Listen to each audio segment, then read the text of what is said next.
প্রশ্নের অপশনে 4টি ভগ্নাংশ দেওয়া আছে। এই 4টি ভগ্নাংশের মধ্যে আমাদেরকে সবচেয়ে বড় বা বৃহত্তম সংখ্যা বের করতে হবে। এখানে ভগ্নাংশের হরে যে সংখ্যাগুলো আছে সেই সংখ্যাগুলোর আমরা লসাগু বের করব। এখানে হরের সংখ্যাগুলো হলো 7, 7, 7 এবং 8।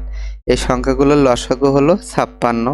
এখন এই 56 দিয়ে আমরা প্রতিটা ভগ্নাংশকে গুণ করব। 1/7 গুণ 56, 2/7 গুণ 56, 3/7 গুণ 56 এবং 1/8 সাথে 56 আমরা গুণ করব। এখন 7 দিয়ে 56কে কাটলে 8, 8-এর সাথে 1 গুণ করলে 8 থাকবে।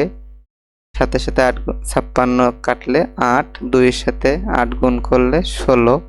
এখানে 3-এর সাথে 8 গুণ করলে 3-8 24, 8 দিয়ে 56কে কাটলে 7।